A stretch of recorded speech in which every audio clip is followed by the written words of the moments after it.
आपण पाहत आहात जीसस इंडिया टीव्ही, चॅनल जे देवाकडून आहे, चॅनल जे स्वार्थ गाजवतं, चॅनल जे लोकांचे जीवन परिवर्तन करतं। पाहत रहा, लाईक करा, शेअर करा आणि सबस्क्राइब करा। या सेवा कार्याला अजून वाढवण्यासाठी तुम्ही हातभार लावू शकता व आम्हाला तुमची आर्थिक मदत करू शकता। ऑनलाइन पेमेंटसाठी खाली दिलेल्या QR कोडला स्कॅन करून आपलं दान देऊ शकता। स्तुती करतो प्रभूची, त्याच्या श्रेष्ठ नावाला धन्यवाद देतो। तो आमच्यासाठी खूप चांगला आहे आमेन। आणि नेहमी आमच्या प्रार्थना ऐकतो आणि उत्तर देतो। नेहमी ऐकतो बरं का, एकदा कधीतरी ऐकली असं नाही। देव निरंतर सातत्यानं जे आमच्यासाठी कठीण, जे आमच्यासाठी अशक्य आणि या सगळ्या गोष्टी तो आमच्यासाठी करत असतो। आमेन। परंतु त्याला जे अंतःकरण लागतं ते अंतःकरण आमच्याकडे पाहिजे। पहिलं तर आमच्याकडे विश्वास। कोणी सुद्धा देवाला विश्वासाशिवाय संतुष्ट करू शकत नाही। तुमच्याकडे तो विश्वास पाहिजे। आणि शास्त्रामध्ये येशूला सुद्धा ज्यास लोकांकडे त्यांनी पाहिलं, शिष्यांकडे त्यांनी पाहिलं, म्हटलं की असला विश्वास मला इस्रायल लोकांमध्ये कुठे आढळला नाही। आज रात्री जर तुमच्याकडं तो प्रचंड विश्वास, मोठ्या ताकदीचा विश्वास, ज्याच्यामध्ये तुमचा चमत्कार लपला, असला विश्वास तुमच्यामध्ये असेल तर तुमच्या जीवनामध्ये चमत्कार आहे। आमेन। हा जो विषय आहे, मी देवाला माझ्याकडे कसं काय वळवायचं। हालेलुया। आम्ही देवाकडे वळतो, हे कॉमन आहे, सगळेजण आम्ही देवाकडे वळतो आणि देवाकडे वळण्याची परिस्थिती देव निर्माण पण करतो बरं का। मी पीडित झाल्यानं माझं बरं झालं, कारण त्यामुळं मी तुझा मार्ग जाणायला शिकलो। देवाला माहिती आहे कसं माझ्याकडे वळवायचं। किती पण उड्या मारा, किती पण डोकं चालवा, किती बुद्धिमत्ता वापरा, ज्ञान संपादन करा, पैशाच्या द्वारे, प्रतिष्ठेच्या द्वारे तुम्ही लोकांना आपल्याकडे वळवताल, पण देवाला आपल्याकडे वळवण्यासाठी तुम्हाला वेगळ्या प्रकारची मेहनत घ्यावी लागेल। हालेलुया। हा, देवाला आपल्याकडे वळवायचंय। तुम्ही देवाकडे वळल्यामुळं तुमचा किती फायदा होतो मला माहित नाही, पण जर देवच तुमच्याकडे वळला तर मग तुमच्या जीवनातल्या आशीर्वादाला कोण अडवणार आहे। देवाला आपल्याकडे वळवायचंय। आमेन। आहे की नाही? बरेच वेळा म्हणतो नाही की एकदा बाप जर माझ्याकडे वळला की प्रॉपर्टी माझीच आहे, आणि मग त्याच्यासाठी दिवस रात्र, जसं त्याचं म्हातारा झाला ना, मग त्याला जास्तीत जास्त त्याची सेवा करायची का, कारण शेवटची सही महत्वाची आहे। मग ज्यानं पुष्कळ दिवस त्या बापाला सांभाळलं, पण अंतिम दिवसामध्ये त्याच्याकडे दुर्लक्ष केलं तर तो बाप जाताना त्याला काहीच देत नाही। पण काही मुलं फार हुशार असतात, जसं त्यांचा अंतिम समय जवळ येतो ना, तसं तसं जास्त त्या बापाच्या जवळ जातात। जे प्रॉपर्टीचे मालक आहेत, ज्यांच्या हातामध्ये सगळी सत्ता आहे, त्यांचं मन आपल्याकडे वळवलं पाहिजे। मग कधी कधी सुनेंचा पण राहिला का, आठवतो का तुम्हाला? म्हातारीची जे एवढे दिवस सेवा केली, पण मरताना सगळं तिच्या नावावर करून गेली। एवढी दिवस सेवा केली, पण फायदा काय? जर जाताना बघा सगळी ती प्रॉपर्टी दिला, आणि ती शेवटी आली तिने सेवा केली। म्हणूनच बायबल सांगतं शेवटपर्यंत टिकेल तोच तरी, शेवटपर्यंत त्याच्यात राहिलं पाहिजे। आमेन। मग देवाला तुमच्याकडे वळवणार कसं, काय ट्रिक आहे? आणि देव तुमच्याकडे कसं वळवणार हे पण याच्यात लिहून ठेवलंय।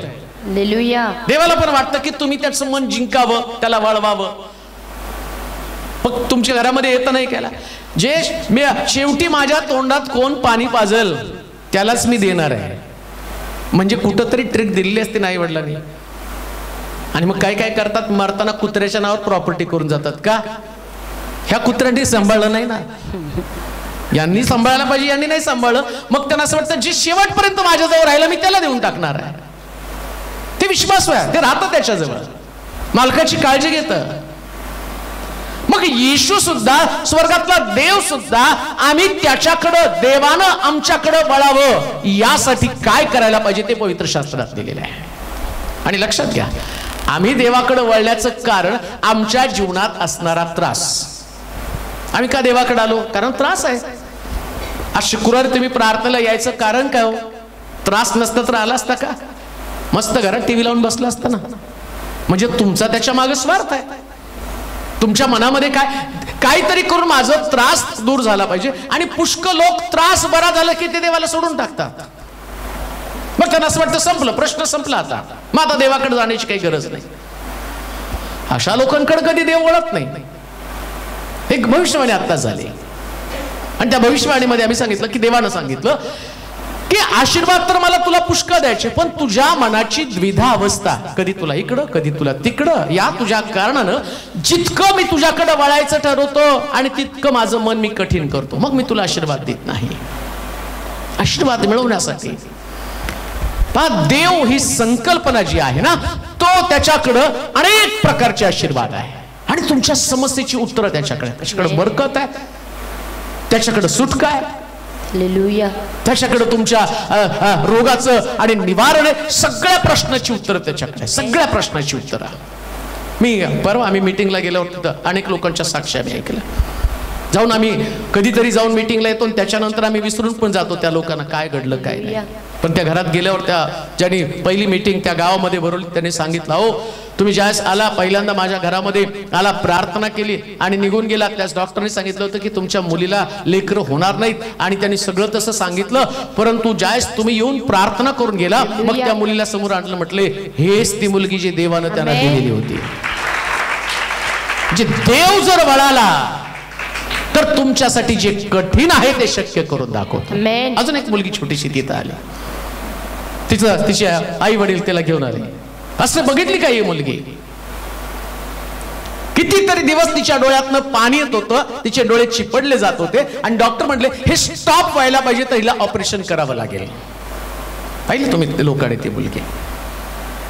मग ते म्हणले की आता की एवढीशा मुलीचं ऑपरेशन करण्यात काय फायदा आहे, चला म्हटले शिलो चर्चला जाऊया, तिथं काहीतरी घडतंय. आणि मग तरी किती लांब आपण गेलो तर कंटाळलो नाही का. हा मीटिंगला गेल्यावर सगळ्याला उड्या मारत मारत गेले, पण तिथून येताना सगळ्यांच्या उड्या बंद झाल्या नाही का, कारण खूप लांब आणि खेड राहण्याची कुठली व्यवस्था नाही, सगळं काही. आणि लोक आले वचन ऐकून एन्जॉय करून गेले, त्यांच्या चेहऱ्यावर आनंद होतो, पण आम्ही सगळे थकून गेलो होतो. का, कारण आम्हाला असं वाटलं की लक्षात ठेवा सेवा ही अशीच असती. हालेलुया, येशू ख्रिस्त म्हणतो मनुष्याच्या पुत्राला डोकं टेकण्यासाठी जागा, आणि खरंच डोकं टेकण्यासाठी जागा नव्हती तिथं.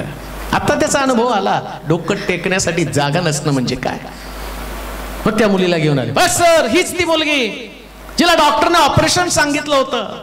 परंतु जसं आम्ही इकडे आलो, तुम्ही प्रार्थना केली, शुक्रवारी चर्च अटेंड केलं आणि मी घरी आलो, त्याच दिवसापासून तिचं सगळं आणि डोळ्याची समस्या दूर झाली. हालेलुया, देव जर वळाला तर सगळं काही घडलं जातं. आमेन, देवानं वळणं गरजेचं आहे. आमेन. असंख्य साक्षी, असंख्य रोज प्रभू कुणाच्या तरी जीवनामध्ये काम करत आहे. हालेलुया, ते बदलत आहे, लोकांची मनं बदलत आहे, शारीरिक परिस्थिती बदलत आहे. कुणाला घराचा प्रश्न आहे, जे भाड्याच्या घरात राहत होते, कुणीतरी मला सांगितलं आता सध्या मी 25,000 रुपये भाड्याचं घर घेतले. किती? 25. आणि ते म्हटले पहिल्यांदा आमचं 2,000 भाडं भरण्याची ताकद नव्हती, आता 25,000 भाडं भरतो. 2,000 भाड्यातनं 25,000 भाडं. आणि ते म्हणतात केवळ तुमचं जर टीव्हीवरचा संदेश तो ऐकला, विश्वास वाढला, प्रभूने केला. लक्षात घ्या, हा जो देव आहे तो असंभव गोष्टी संभव करणारा देव आहे. आज जे आम्ही पाहणार आहोत, देवाला माझ्याकडे कसं वळवायचं, कुणाला सांगू नका बरं का. मग त्यांच्याकडे देव वळला तर तुम्हाला काय फायदा असणार आहे. आता तुम्हाला जे ना शिलोच्या लोकांनो, देवाला तुम्हाला माझ्याकडे तुमच्याकडे वळवायचंय. आज जे जे ऐकतील, पण आता ते युट्यूबवर पण जाणार ना, सगळेच ऐकतील, जाऊ द्या, हरकत नाही. योएलचं पुस्तक 2 अध्याय 12 ते 14 वचन वाचूया. योएलचं पुस्तक 2 अध्याय 12 ते 14 वचन. आता तरी परमेश्वराचे वचन ऐका, परमेश्वराचे वचन ऐका, मनपूर्वक मजकडे वळा, उपोषण आक्रंदन व शोक करून वळा, आपली वस्त्रे नव्हे, आपली वस्त्र नव तर आपले हृदय फाडा आणि परमेश्वर तुमचा देव याचकडे वळा, कारण तो कृपाळू कनवाळू मंदक्रोध दयासागर आहे. अरिष्ट आणल्याबद्दल त्याला वाईट वाटण्यासारखे आहे. परमेश्वर तुमचा देव याला कळवळा येऊन तो मागे वळेल व आपल्या मागे आशीर्वाद ठेवून जाईल की नाही कोण जाणे. असे की जेणेकरून तुम्हास त्याला अन्नार्पण व पेयार्पण अन्नार्पण व पेयार्पण करता येईल. तो देव तुमच्याकडे कधी वळेल ना जाणो परमेश्वराच्या मनामध्ये काम होईल. तुमच्या मनात काम झालं, तुम्ही देवाकडे वळला. आणि तुमच्या मनात झालेलं काम ते पण टेम्पररी असतं बरं का, ते टेम्पररी असतं. आलो आम्ही देवाकडे, आलो हा प्रार्थनेची गरज आहे, आम्हाला प्रश्न सुटले पाहिजे, मग काय आम्हाला लेकर झाली पाहिजे, मग काय माझा नवरा मला आणि त्याने प्रेम केलं पाहिजे, एवढेच तुमचे प्रश्न, तुम्ही त्याच्यासाठी देवाकडे वळला. देवाचं तसं नाहीये. जगामध्ये जवळजवळ 900 कोटीच्या आसपास लोक आहेत आणि सगळ्याला वाटतं की देवानं माझ्याकडे वळलं पाहिजे. जर निर्माताच तुमच्या बाजूला आला तर तुम्हाला कुठे हात पसरण्याची गरज नाही. आमेन. निर्माताच, हालेलुया, प्रोव्हायडर, सगळ्या गोष्टीचा निर्माण करता जर तुमच्याकडे असेल, हालेलुया, सगळ्याचा निर्माण करता. आजार व्याधी विकार, मला वाटतं तिथं लिहिले का त्यांनी पिढा तुमच्याकडे. वाचावरतीच वचन 14. आता तरी 12 पासून 14 पर्यंत. आता तरी परमेश्वराचे वचन आहे का, परमेश्वराचं वचन आहे का. मनपूर्वक मजकडे वळा, मनपूर्वक मजकडे वळा. उपोषण, आक्रंदन व शोक करून वळा. आपली वस्त्रे नव्हे तर आपले हृदय पाडा आणि परमेश्वर तुमचा देव याचकडे वळा. कारण तो कृपाळू, कनवाळू, मंद क्रोध, दयासागर आहे. अरिष्ट आणल्याबद्दल काय करतो तो. अरिष्ट कोण आणतं अरिष्ट. का अरिष्ट आणलं, कारण तो त्याला तुमचा राग आलेला आहे. अरिष्ट तो आणतो, प्रॉब्लेम तो निर्माण करतो, समस्या तो निर्माण करतो. पुष्कळ लोकांना असं वाटतं सैतानानं माझ्या घरामध्ये काम केलं. बऱ्याच लोकांचं सगळं काय झालं की सैतान, त्यांनी आजार आणला, त्यानं बरकत काढून टाकली, त्यानं आम्हाला कर्जबाजारी केलं, त्याने आमच्या घराची शांती तोडली, त्यानं मला आजार पण पाठवलं. पण बायबल सांगतं इथं असं म्हटलं, देव तुमच्यावरती अरिष्ट आणतो. देवानं तुमच्यावरती संकट पाठवलं, मग देव आमच्यावरती संकट पाठवतो, देव आमच्यावरती आजार पण पाठवतो. म्हणजे याचा निर्माण करता कोण आहे. परमेश्वर, देव आहे. असं म्हटलं ना त्यानं, तो घाव देतो आणि बरे पण. म्हणजे घाव कोण देतं, म्हणजे आजार कोण देतं. मग आजार पण जर तुमच्याकडे आलं तर तुम्हाला देवाला आपल्याकडे वळवायला पाहिजे ना. दुसऱ्या भाषेमध्ये मी तुम्हाला सोप्या भाषेत, मेडिकलच्या भाषेत सांगतो. डॉक्टर जर तुमचा चांगला नसेल ना तर तुम्हाला जास्त दिवस आजारी ठेवतो, आहे का नाही. उगाच सलाईन लाव, ही गोळी दे, मग ती गोळी दे. पण तुमचा फॅमिली डॉक्टर, कुटुंबातला डॉक्टर असेल तर त्याला बरोबर माहिती असतं याला पटकन कसं काय बरं करायचं. पण समजा असा डॉक्टर तुम्हाला सापडला की तो तुम्हाला चिरायला लागलेला आहे, मग ECG काढ, मग BCG काढ, मग हे काढ, मग ते काढ, मग अमक कर, मग तमक कर, मग या मशीन मध्ये, मग त्या मशीन मध्ये. मग तुमचं काम काय, भीत तुम्ही करता डॉक्टर अशी गोळी द्या की लवकर बरं होईल. आणि देव या सगळ्या प्रश्नाचं उत्तर तुम्हाला देतो. तो म्हणतो मी तुमच्याकडे वळण्यासाठी पहिलाच मुद्दा योएलच्या पुस्तकाच्या 2ऱ्या अध्यायाच्या 12 वचनामध्ये तो म्हणतो, तुम्ही जर माझं वचन ऐका. आमेन.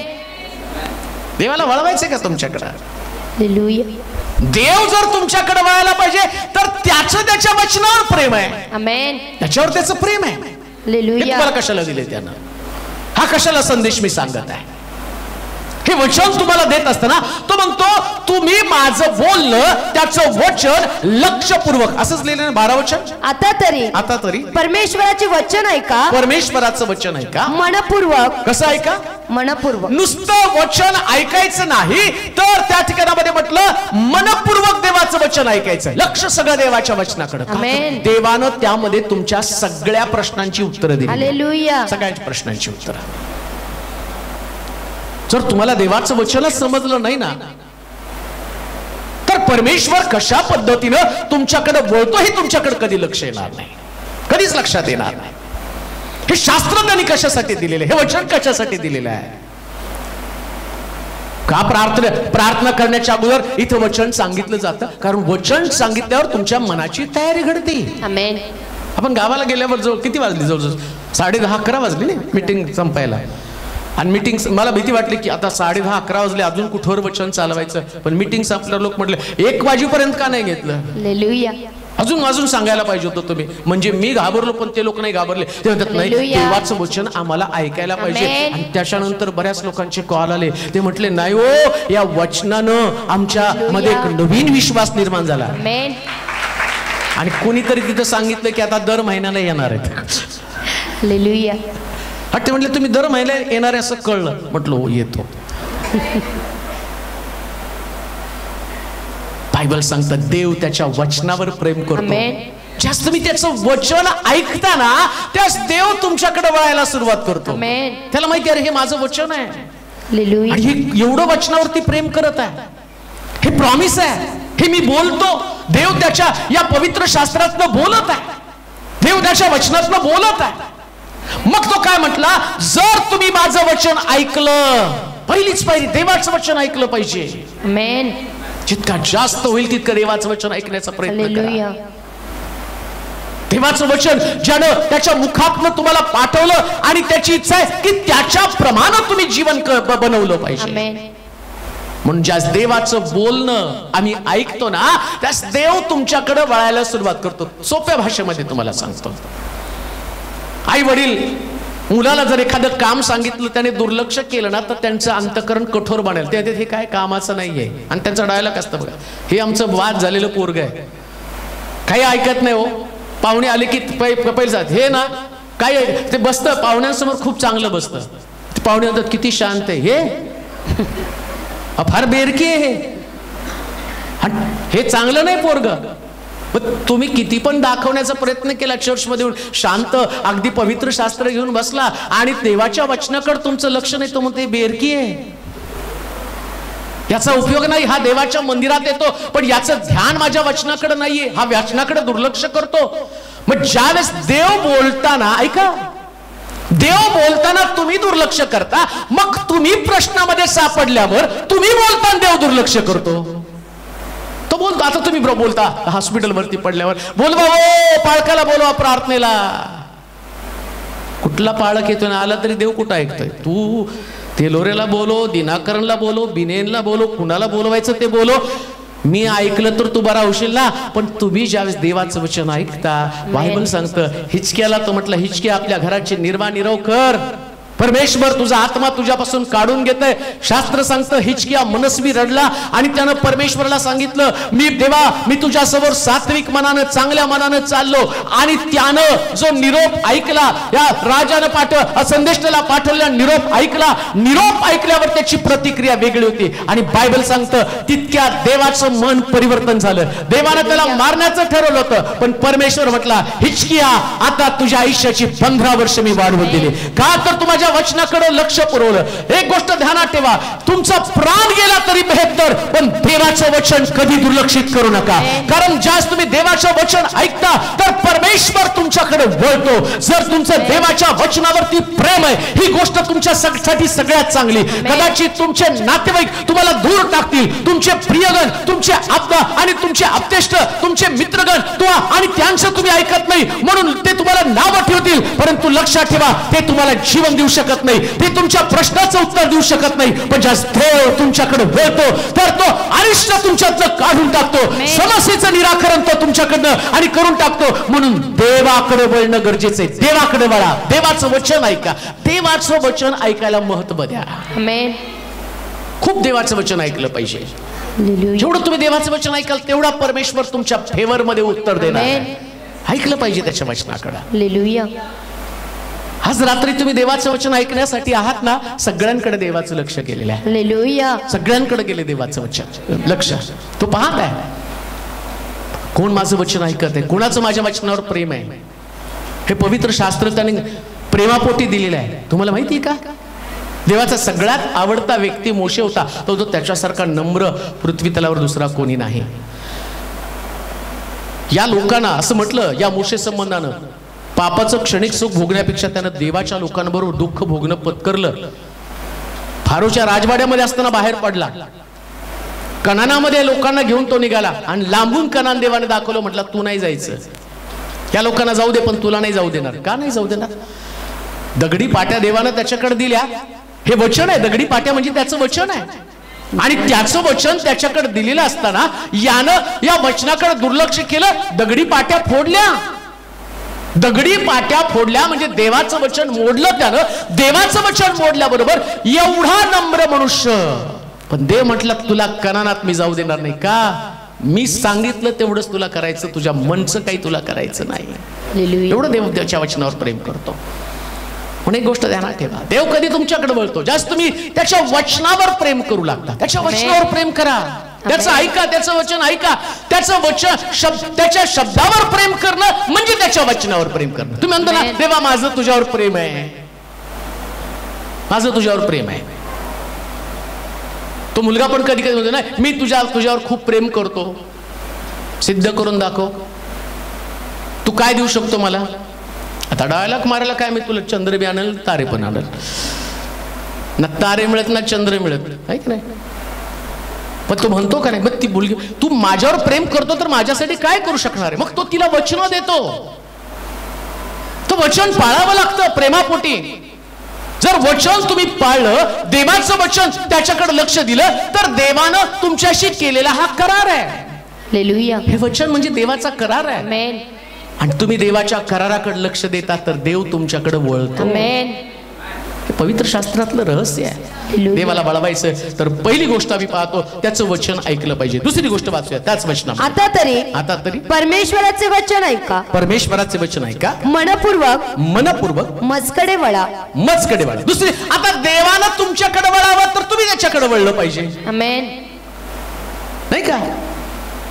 तिथं असं नाही की तुम्ही तोंड घेऊन पुढे निघाला आणि देव तुमच्या माग कशाला निघाल? आम्ही चाललोय आमच्या हिशोबाने, आम्ही चाललो दारूच्या गुत्त्यावर, आम्ही चाललो मारामाऱ्या करायला, आम्ही चाललो व्यभिचार करायला, आम्ही चाललो तंबाखू खायला, आम्ही चाललो मूर्ती पूजा करायला, आम्ही चाललो आणि सगळ्या प्रकारच्या घाणेरड्या गोष्टी करायला. बायबल काय सांगतं माहिती का? जस्ट तुम्ही माझ्याकडे मनपूर्वक वळाल. मनपूर्वक म्हणजे नेमकं काय? शरीरानं वळता पण मनानं वळत नाही. शरीर चर्चमध्ये आहे, शरीर आहे चर्चमध्ये. मन कुठे? मन कुठं तरी दुसरीकडे भडकटलेलं आहे. मन तंबाखूत अडकले, मन दारूमध्ये अडकले, मन व्यभिचारामध्ये अडकलेलं आहे. मग दाविदाला मंदिर देवानं का बांधू दिलं नाही?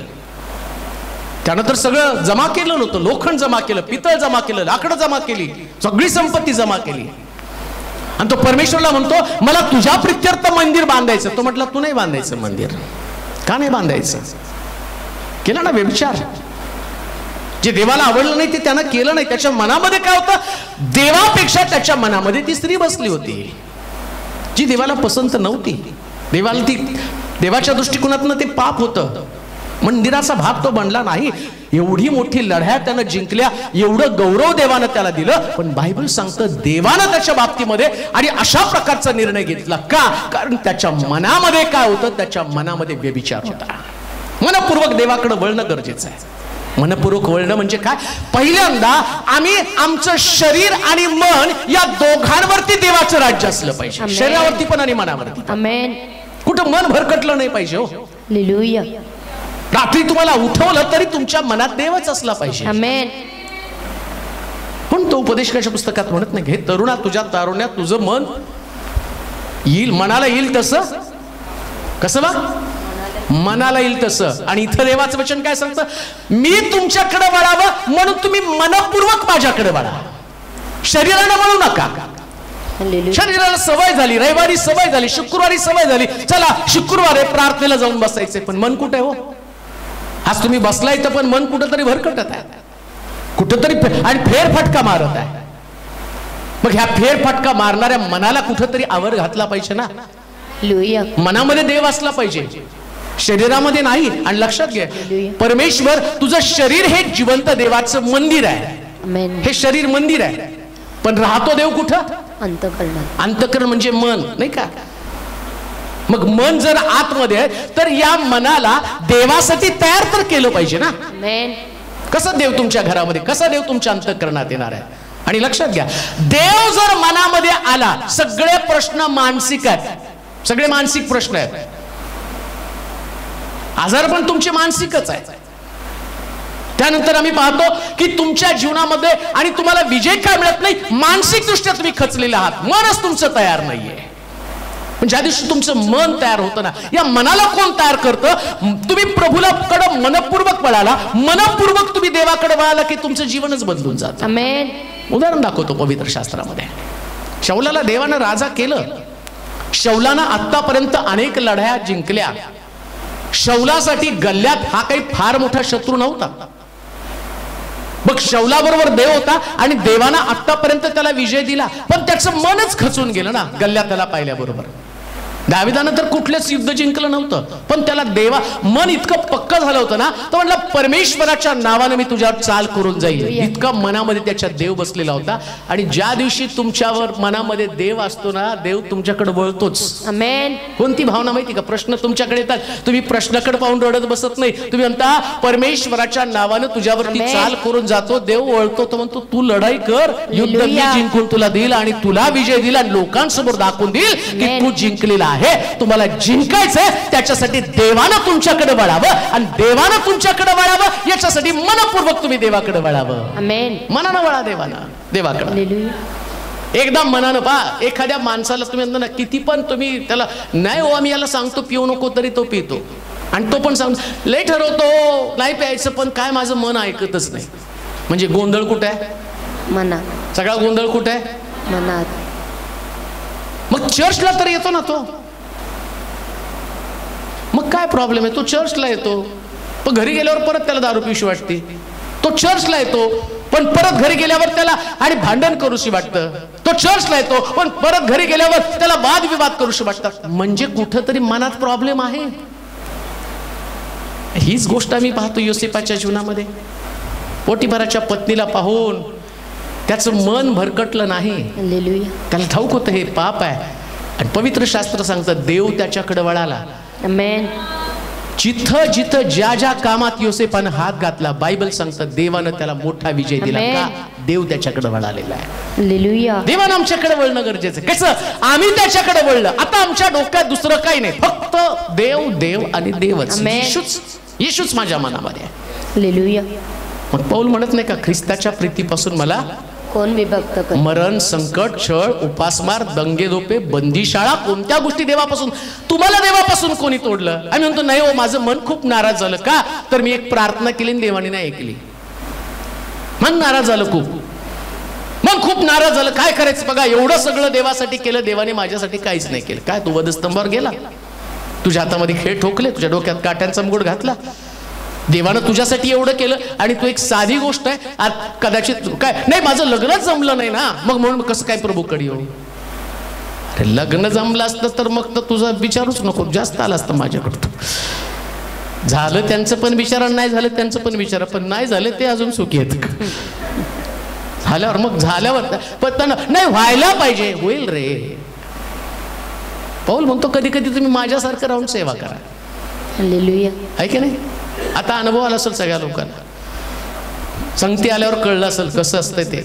अरे बापरे, 1 मिनिट तर लोक सोडत होते का? कुठं गेलं तिकडं, शेवटी गाडीत घुसेपर्यंत लोक मला सोडत नव्हते नाही का. मग लोक वाटलं बापरे हे तर झलक आहे. एक दिवस तुम्ही आम्ही वर्षाचे 365 दिवस हेच करत आलेले आहे.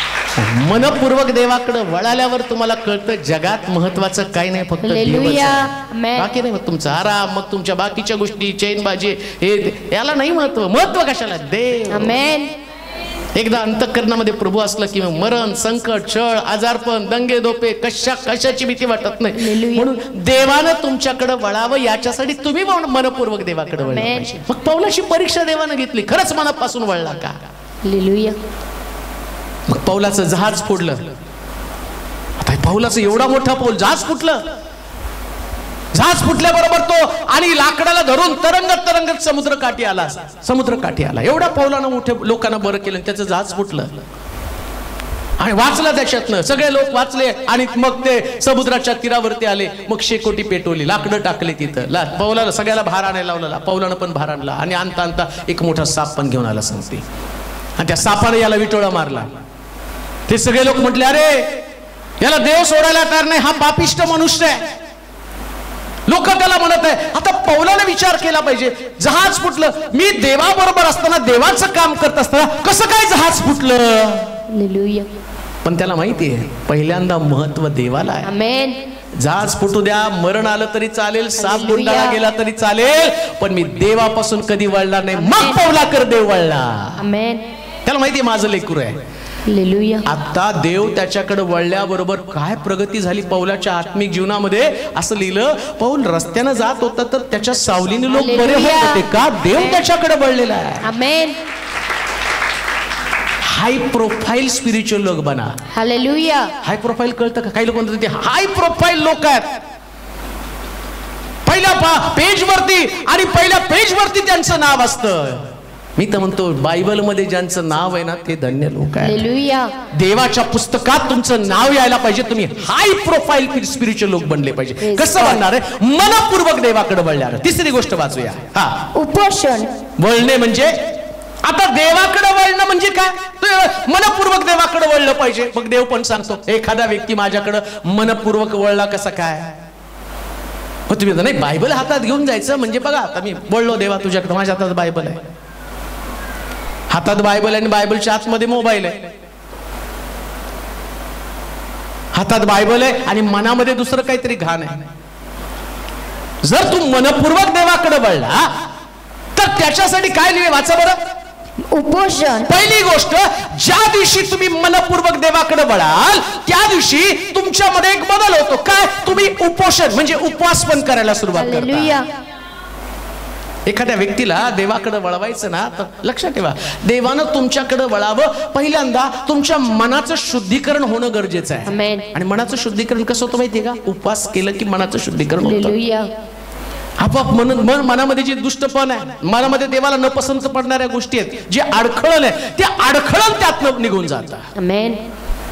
तुम्ही देवाकडे वळला कधी तुम्हाला उपवासाची गरज आहे, तो देव पाहतो. तुम्हाला माहिती का सगळ्यात जास्त प्रार्थनेचं उत्तर कोणाला मिळालं असेल तर दानिएलाला. आणि दानिएलाला उत्तर मिळण्याचं कारण काय? सगळ्यात जास्त उपवास करणारा व्यक्ती तो होता. जास्त त्याचे उपवास होते. प्रार्थनेला आरंभ होण्यापूर्वी बायबल सांगतं दानिएलाची प्रार्थना सुरू होण्याच्या अगोदर देवदूत उत्तर घेऊन आला. कारण देव वळला त्याच्याकडे ना, देवाला त्याचं मन कळालं. कधी कधी मनातल्या गोष्टी आणि आम्ही म्हणतो ना तुला कसं काय कळलं माझ्या मनामध्ये हे आहे, तुला कसं काय कळलं माझ्या मनात ते आहे. एवढी जवळीकता वाढली ना. हालेलुया. उपवास आणि प्रार्थनेच्या द्वारे दानिएलाची आणि देवाची एवढी जवळीकता वाढली. इकडं दानिएलानं प्रार्थनेला सुरुवात करायला आणि तिकडं देवानं उत्तर पाठवायला सुरुवात केली. उपवास कधी कधी करणं गरजेचं आहे. हालेलुया. करा फास्टिंग, करा उपवास. हे उपवास तुमच्या जीवनामध्ये तितकंच आवश्यक आहे. म्हणून तुम्हाला एक गोष्ट सांगू द्या, तुम्हाला कळतं का जस्ट एस्तेर राणी आणि त्या ठिकाणामध्ये हामानाने एक फरमान काढलं. ऐका थोडस नीट. सगळ्या इस्रायल लोकांना मारण्याचं फरमान हामानानं काढलं. राजाकडनं ते त्या राजाच्या कोशामध्ये त्यांनी पैसे भरले, चांदी टाकली आणि म्हणलं सगळ्या इस्रायल लोकांचा नायनाट करून टाकायचा आहे. आणि सगळे इस्रायल लोक यहुदी लोक मारले जाणार होते. आता मर्दखय त्याची जी पुतणी आहे आणि ती राजाची बायको आहे आणि मर्दखय त्या एस्तेरला काय म्हणतो माहिती का, तुला जाऊन ही जे असणारं हामानानं काढलेलं फरमान ते रदबदल करावं लागणार आहे. त्याच्यासमोर त्याच्यासाठी तुला राजासमोर उभं राहावं लागणार आहे. ऐका त्यासाठी काय म्हणते माहिती का, मी राजासमोर उभं राहणं एवढं सोपं नाहीये. जर राजा मला बोलवत नाही, राजदंड पुढे करत नाही, तोपर्यंत मला राजासमोर जाता येत नाही. आणि जर मी माझ्या मनानं राजाकडे गेले ना तर राजा त्याच्या इच्छेच्या विरोधात वागल्यामुळं राजा मला मारून टाकेल. मला माझ्या मरणाची भीती आहे. पण एक गोष्ट मात्र करा, 3 दिवस तुम्ही सगळेजण उपवास आणि प्रार्थना करा. त्यानंतर मी राजासमोर जाते. मग राजानं मारलं तर मारलं, ठेवलं तर ठेवलं, पण न झालो तुम्ही उपवास कराल आणि त्या ठिकाणात राजाचं मन बदललं जाईल. इकडं इस्रायल लोकांनी यहुदी लोकांनी उपवास आणि प्रार्थना केल्या आणि परिणाम काय झाला माहिती का, इकडं राजासमोर ती गेली, राजानं राजदंड पुढे केला आणि म्हटला अर्ध्या राज्य एवढी तुझी मागणी असेल तर तू मान्य कर. राजा नाही बोलला, देव वळला म्हणून देवाचं मन राजानं बदलून टाकलं. ही उपवासाची ताकद आहे. आमेन. ही उपवासाची ताकद आहे. काही वेळेस तुम्हाला उपवास करावे लागतील. ज्यास तुम्ही देवाकडे वळताना त्यास ते उपवास एक प्रकारचं चिन्ह आहे. ते माझ्याकडे वळले, त्याने उपोषण केलं. पुन्हा तुम्ही योनाच्या निनिवेच्या ह्याच्यामध्ये तुम्ही पाहिलं सगळे पाप, निनिवेचं पाप देवापर्यंत ओरड करत गेलं. अतिशय भयानक प्रकारचं पाप. आणि देवानं ठरवलं निनिवेचा नाश करायचा अग्नी आणि गंधकाच्या द्वारे. परिणाम काय झाला? देवाचं मन परिवर्तन व्हावं, देव त्यांच्याकडे वळावा म्हणून राजाने एक फरमान काढलं. तो म्हटला पशु पक्षी प्राणी आणि गुरं ढोरं जनावर या सगळ्यांनी उपवास करायचा, कोणी सुद्धा उपवासाशिवाय राहायचं नाही. हालेलुया. आणि योना त्यांची वाट बघत बसला. देवानं अग्नी पाठवावं आणि इकडे याला मारून टाकावं, आणि इकडे देवच यांच्याकडे वळला. का? हालेलुया. यांनी उपोषण केलं, उपवास केला. हालेलुया. काही गोष्टींची, काही प्रश्नांची उत्तरं तुम्हाला मिळणार नाही, पण ज्यास तुम्ही उपवासाच्या द्वारे देवाकडे वळाल, देव तुमच्याकडे वळेल. उपवास करा. कधी कधी उपवास करणं तुम्हाला गरजेचं आहे. म्हणून आम्ही पाहतो की काही वेळेस सुद्धा आम्हाला उपवास करणं आवश्यक आहे. आम्ही म्हणाल का? उपवास करा कधी कधी. हालेलुया. नुसतं उपवास म्हणजे उपाशी नाही राहायचं, देवाशी कनेक्टेड राहायचं. उपवास आणि तिथे असलेले त्या लोकांनी पश्चाताप केला. उपवासामध्ये पश्चातापाची गरज आहे. पश्चाताप करा, रडा देवाकडं. तुमचे व्याधी, तुमचे विकार, तुमच्या पीडा, तुमच्या कर्जबाजारीपणा, तुमचे आर्थिक प्रश्न, तुमच्या शरीरातले आजारपण, या सगळ्यासाठी जबाबदार आणि जो आहे आणि त्याच्याकडे तुम्ही जा. त्याला माहिती आहे तुमच्या शरीरामध्ये काय अडचण आहे, आणि त्याला हे पण माहिती की तुमच्या घरातलं दारिद्र्य कसं दूर करावं. हालेलुया. म्हणून तर येलेल्या विधवेच्या घरी पाठवलं. 3.5 वर्षाचा दुष्काळ घालवायचा, जा म्हटला तिच्या घरी. येलेला भाकर देण्यासाठी नाही, त्या बाईचा दुष्काळ घालवण्यासाठी. असं नाही तिथं येलेला आता भाकर कमी पडली आणि देव म्हटलं जा तुझी तरतूद तिथं. अरे ते 2 गोष्टी त्याच्यामध्ये, तुझी तरतूद तर आहेच, त्याच्या पलीकडं मला त्या विधवेचा दुष्काळ दूर करायचा आहे. आज एक गोष्ट मी तुम्हाला सांगतो, लक्षात घ्या. प्रभू तुमच्याकडे कधी वळतो माहिती का?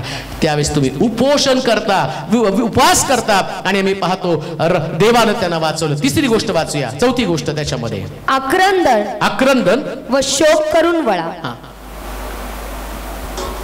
देवाकडे वळायचं, याच्यासाठी देवानं आमच्याकडे वळावं. तुम्ही देवाकडे वळला त्याचं चिन्ह काय? तुम्हाला रडायला पाहिजे. नुसतं देवाकडे येताना हा ठीक आहे प्रभू मी आलो, अमके सेल लीडर आमच्या घरी आलते आणि तुम्ही या म्हटलं, मग आम्ही आलो, करा आता आमच्यासाठी प्रार्थना. मग किती शुक्रवार प्रार्थना केल्या. आता ती येताना उपकाराची भावना घेऊन येतात. आम्ही शुक्रवारी आलो ना. अरे तू आला म्हणून नाही उपकार केलं, तू आली म्हणून नाही उपकार केलं. आता देवानं तुझ्याकडे वळलं पाहिजे. तू एवढे दिवस देवापासून दूर होती. आता तुला देवाची गरज आहे, तुला देवाची गरज आहे. साधं उदाहरण आहे, काही वेळेस आई वडिलांकडनं काही गोष्टी मिळत नाही, त्यास रडावं लागतं. का लगेच दिलं त्याने. ते पोरगं म्हणायला मम्मी मला घेऊन दे ना तो मोबाईल ऍपलचा. ऍपल नाही पण चप्पल आणील सांगेल. ऍपल मागायला लागला. तुझी लायकी तर एका 35% घेऊन येतो आणि ऍपल मागतो. मग आम्ही नाही द्या, मग एकदा दोनदा, मग पहिले जेवण बंद करतो. उपास नाही का, त्याच्या पद्धती आहेत. पहिले जेवण बंद, उपोषणावर बसला तरी नाही ऐकलं की मग भोकाड पसरलं, जोर जोरात ओरडायला चालू केलं. आणि मग 1 दिवस रडतो, 2 दिवस रडतो, मुलगी 1 दिवस, 2 दिवस, 3 दिवस. मग आता त्या घरामध्ये चलबिचल चालू होते. मग तिथं काय विचार करतात माहिती का? बघा बरं का आजारी पडेल उपास धरून धरून, आणि मग त्याला दवाखान्यात न्यावं लागेल, त्याला दवाखान्यात न्यावं लागेल. रडणं बघून बघून बघून त्या बापाची पात्रता नसताना, कुवत नसताना ते रडणं बघून बाप आणून देतो. बाप वळतो. मी तुम्हाला सांगितलं ते 50% लायकी नसती, 35% लायकी नसती, पण त्याचं रडणं पाहिल्यावर बाप ते सगळं विसरतो. काय विसरतो? नाही माझं मूल रडतं, माझी मुलगी रडती, तिचं रडणं पाहिल्यावर बापाला पाजर फुटतो आणि कठीण मन त्याचं बदलतं आणि रडण्यामुळे तो आशीर्वाद देतो. काही वेळेस तुम्हाला देवाकडे रडावं लागतं. एक कितीतरी उदाहरणं मी तुम्हाला पवित्र शास्त्रातनं दिली. हगार इश्माएलाला घेऊन सारे सोबत राहत होती आणि परमेश्वराचं वचन काय सांगतं की हगार म्हटले अब्रामाला, इश्माएल माझ्या मुलाबरोबर वारीस नको आहे. आणि देव अब्रामाला वाईट वाटलं आणि तो देवासमोर गेला. देव काय म्हटलं माहिती का? ती सारा बोलती ते बरोबर आहे, इश्माएल आणि इसाक एकत्र नको, कारण तो दासी पुत्र आहे. म्हणजे देवाचं मन त्याच्यासाठी कठीण झालं. तो हाकलून दे दोघांना पण, आणि दोघाला पण हाकलून दिले आणि दोघं रानामध्ये गेले आणि रानामध्ये झुडपाखाली इश्माएलाला टाकलं. पाणी संपलं, भाकर संपली. आता त्याचं मरण बघवत नाही म्हणून लांबून त्याचा मृत्यू पाहायला लागली. आणि शास्त्र सांगतं तिथं इश्माएल रडायला लागला. हालेलुया. आणि देवानं त्याचं रडणं ऐकलं आमेन. आणि त्या सारेला हगारेला त्याने सांगितलं दुतारीवर पा तिथं झरा आहे आणि झरेतलं पाणी पाजलं, इश्माएलाला पाजलं आणि परमेश्वर आता त्याला काय म्हटलं माहिती का, याच्यापासून मी एक मोठं राष्ट्र निर्माण करेल. तो रडल्यामुळे राष्ट्र झाला. हालेलुया. तो रडला नसता तर रानात मेला असता. लक्षात ठेवा, पवित्र शास्त्रामध्ये हन्ना नावाची परमेश्वराची व्यक्ती, आणि आम्ही पाहतो की हन्ना आणि पनिन्ना आणि तो देवाच्या मंदिरामध्ये जात होती, परंतु हन्ना कित्येक वर्ष मंदिरात आली पण ती रडलीच नाही. त्यामुळे देव तिच्याकडे वळलाच नाही, वांजच राहिली. एक दिवशी तिला खूप भरून आलं आणि ती परमेश्वराच्या मंदिरात रडली आणि रडल्याबरोबर इकडे देवाचं मन बदललं. आमेन. आणि परमेश्वर एलीला सांगतो, ती म्हणतो बाई अगं तू दारू प्यालीस का, इतकी कशी काय रडत आहे. ती म्हणते बाबा मी दारू नाही पेले पण मी माझ्या देवाकडे माझं मन व्यक्त करते. कधी कधी रडताना मन व्यक्त होतं. हालेलुया. हा रडणारे व्यक्ती आहेत ना, बऱ्याच गोष्टी आतमध्ये साठलेल्या असतात, ते रडण्याच्या व्यक्ती आणि द्वारे एकमेकाकडे व्यक्त होतात आणि त्यास आम्ही पाठीमागून सांत्वन देतो, हात देतो, आधार करतो. आणि अजून एक गोष्ट मला लक्षात येते का, तुम्ही किती पण पटवून सांगितलं ना तर लोक ऐकत नाहीत. तुम्ही रडला की चांगल्या चांगल्याला पडता. हो रडून रडून मला सांगितलं, ते खोटं असलं तरी खरंच नसतं, ते द्या सोडून. हो टीव्ही मध्ये बघा ना, तिथं ती हिरोईन रडती, ते खोटे आम्हाला माहिती तरी इतकं आम्ही रडतो, इतकं रडतो की रात्री झोप पण येत नाही. काही काही लोक जेवत पण नाही. त्यांनी असं नव्हतं करायला, त्रास द्यायला नव्हतं होतं. सासू फार वाईट आहे, तिला बडवायला पाहिजे होतं.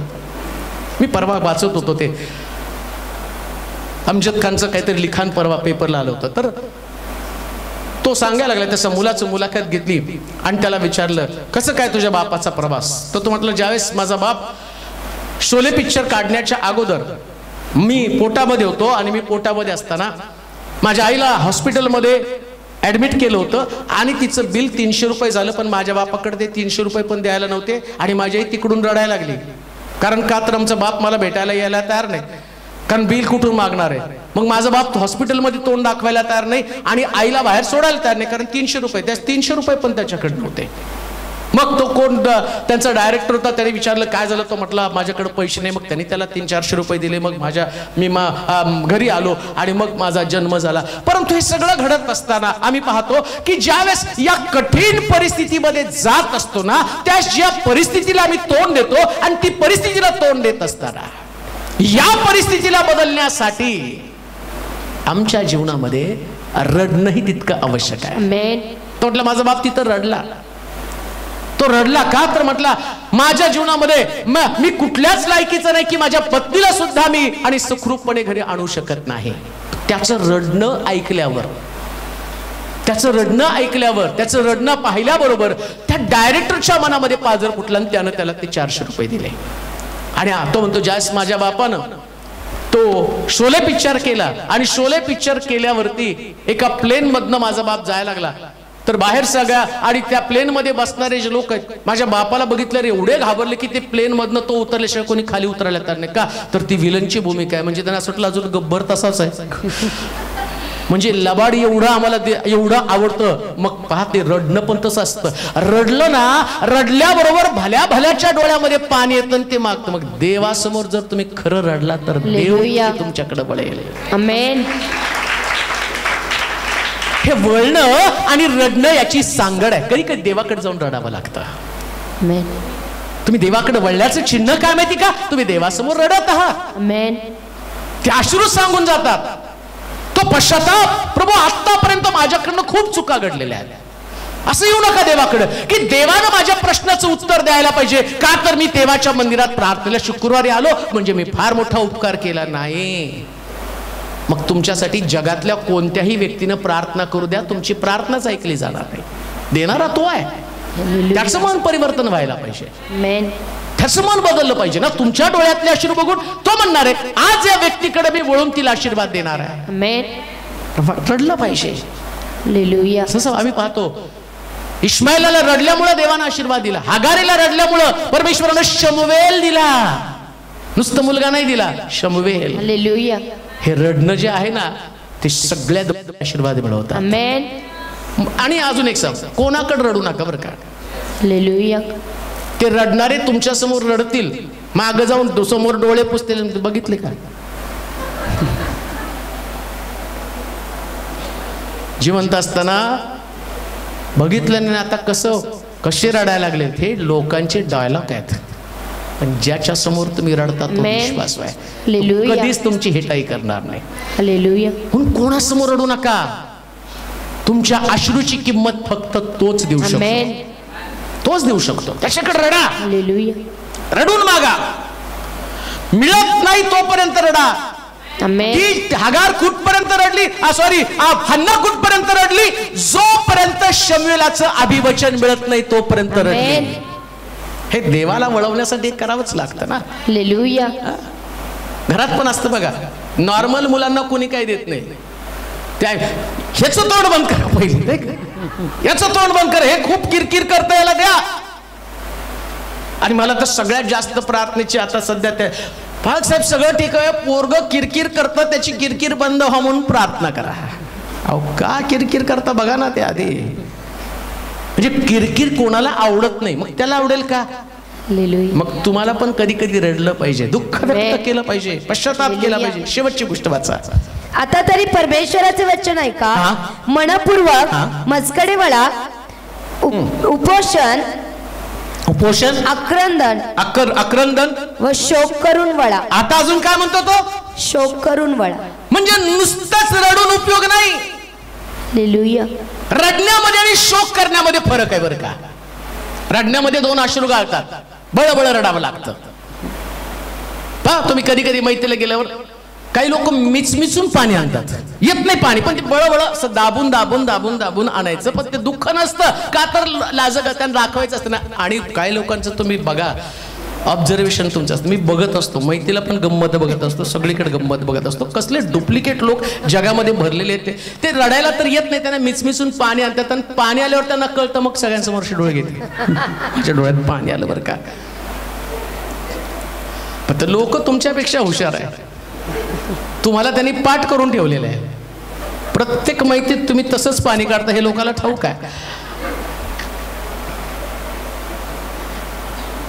तसलं रडणं नाही, याच्यामध्ये आक्रोश आहे, आमेन. शोक आहे. कसा शोक माहिती का?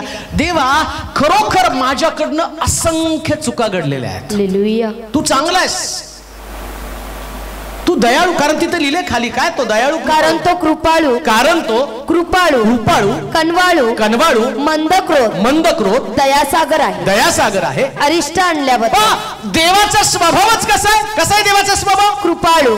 तो कृपाळू आहे, कनवाळू पण आहे, मंदक्रोध पण आहे, दयासागर. त्याला लवकर राग येत नाही. प्रॉब्लेम देवात नाही, प्रॉब्लेम आमच्यामध्ये आहे.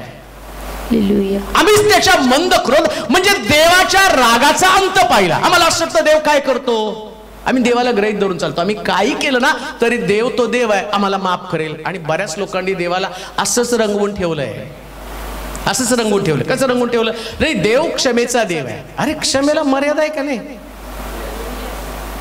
लिमिटेशन्स आहे देवाला. असं लिहिलंय उत्पत्तीच्या पुस्तकामध्ये. ते सगळे लोक भ्रांत मनाचे झालेले होते आणि परमेश्वराला मनुष्य निर्माण केल्याचा अनुताप झाला. मग आता देवाची सहनशक्ती संपली, लिमिट क्रॉस झालं. तो एवढा मंद क्रोध आहे, पण एकदा मर्यादेच्या पलीकडं तुमचं पाप जर मर्यादेच्या पलीकडे गेलं की देवाची सहनशीलता संपती. आणि तिथून पुढं मग असलेले पवित्र शास्त्रामध्ये त्यानं संपूर्ण मानव जातीचा, पशु पक्षी प्राणी यांचा अंत करण्याचं ठरवलं, सगळ्याचा नाश करण्याचं ठरवलं, प्राण्यांचा पण. मला नेहमी प्रश्न पडत होता की प्राणीने काय पाप केलं? देवाने तर त्यांना बुद्धी पण नाही दिली जास्त, त्यांनी काय पाप केलं? पण हे सगळे देवानं माणसासाठी निर्माण केले होते. तो म्हटलं यांचं सगळंच बंद करून टाकतो, काहीच ठेवत नाही. आता ज्यावेळेस पुन्हा जे 8 लोक तारवामध्ये ते बाहेर येतील ना, तर यांच्या बरोबर जे आहे असं लिहिले त्यांनी 2-2 जोड्या ठेवल्या. पाऊस पडल्यावर काय लगेच ते बुडले नाहीत एकदम. 40 दिवस 40 रात्र जेवढं आहे तेवढं त्यांनी खाऊन घेतलं नंतर ते तरंगायला लागलं. 1 दिवस, 2 दिवस, 3 दिवस, 4 दिवस, 5 दिवस, 10 दिवस. आता जसा पाऊस वाढेल तसं राहिलेलं पण देवानं उद्ध्वस्त करून टाकलं. आणि तो म्हटला माझ्या लोकांची काळजी घ्यायला मी समर्थ आहे, कारण आतमध्ये मी सगळं ठेवलंय. आतमध्ये यांना 2-2 जोड्या ठेवलेल्या आहेत.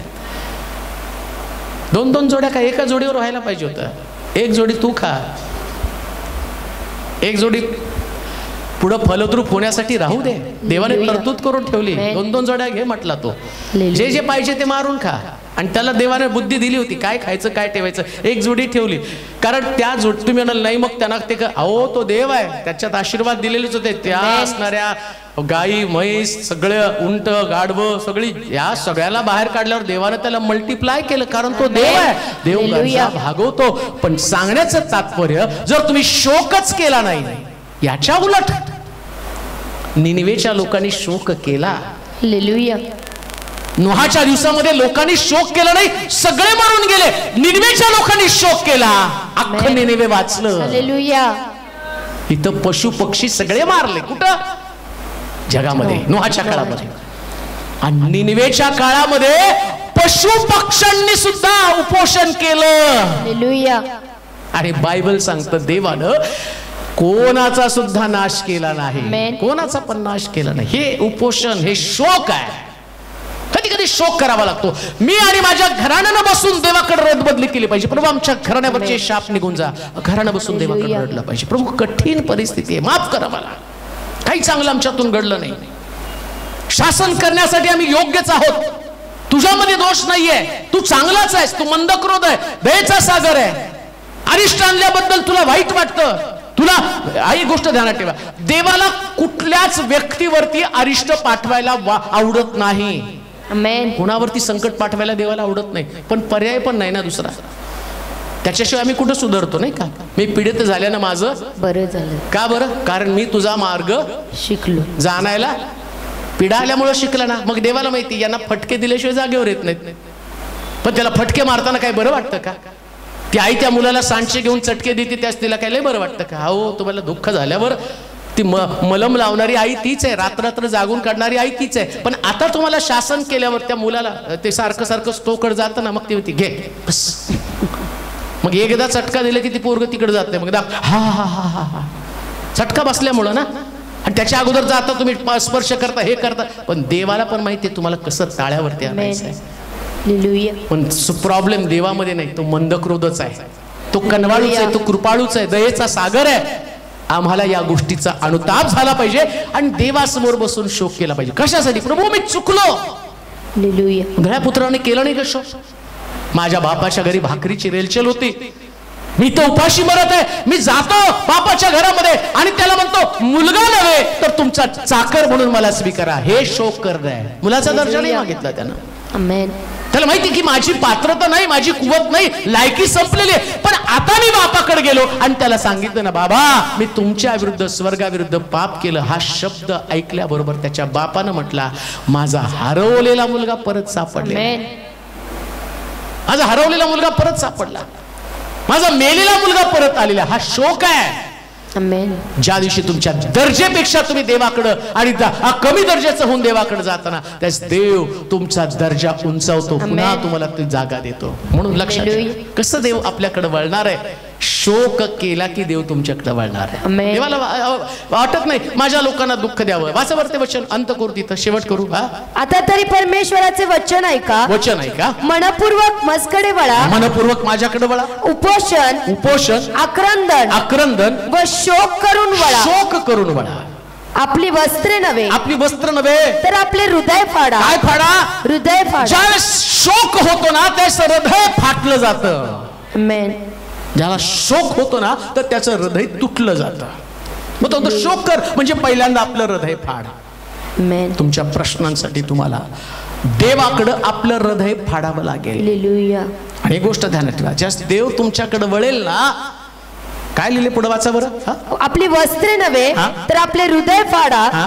आणि परमेश्वर तुमचा देव परमेश्वर तुमचा देव याचकडे वळा. आता काय होत पुढे पहा अजून काय म्हटले. हा, कारण तो कृपाळू कनवाळू कनवाळू मंदक्रोध दयासागर आहे. दयासागर आहे. अरिष्ट आणल्याबद्दल त्याला वाईट वाटण्यासारखं आहे. परमेश्वर तुमचा देव याला कळवळा येऊन काय करेल तो मागे वळेल व आपल्या मागे आशीर्वाद ठेवून जाईल. आता काय करेल देव.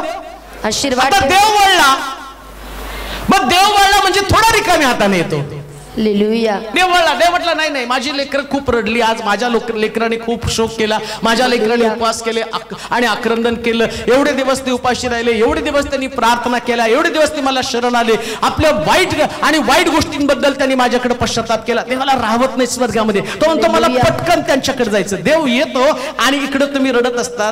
रडता तुमच्या मागे हन्ना रडता त्याच्या मागे शबेल ठेवून गेले. इकडे हगार आणि इश्माईल रडता देवाने त्याच्या मागे ठेवलं. राष्ट्रांचा आशीर्वाद. तुम्ही रडताना तुमच्या मागे काय ठेवून जाईल सांगता येत नाही, पण परमेश्वर ठेवणार हे 100% सत्य आहे. 100% सत्य आहे.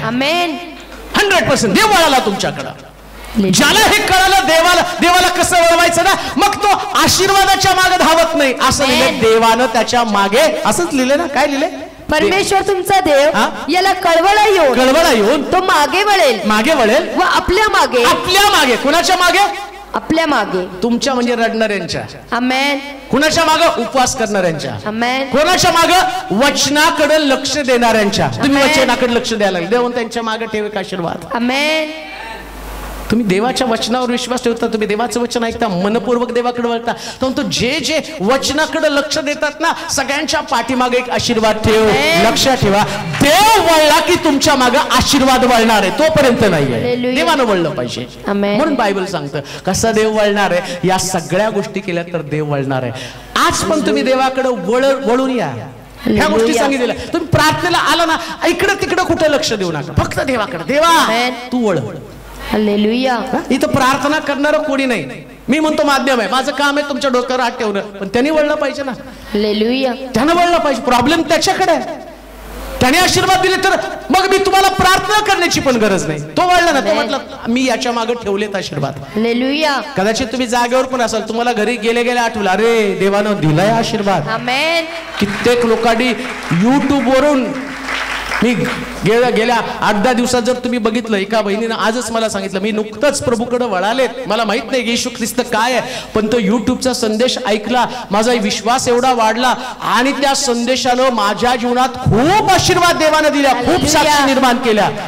मला पण माहित नाही, त्या बहिणीला मी ओळखत पण नाही, पण देवानं तिला दिलं. का? कारण ती देवाकडे वळली. देव तिच्याकडे वळला. मग देवाला माझी पण गरज लागली नाही. देवानं वचनातनं काम करून घेतलं. आज रात्री देव तुमच्यात काम करणार. 100% करणार. पण इथं येताना आता आपले डोळे बंद करून देवाकडे वळा. रडा, पश्चाताप करा, आक्रंदन करा. 100% देव तुमच्या प्रश्नाचं उत्तर देणार. जागेवरती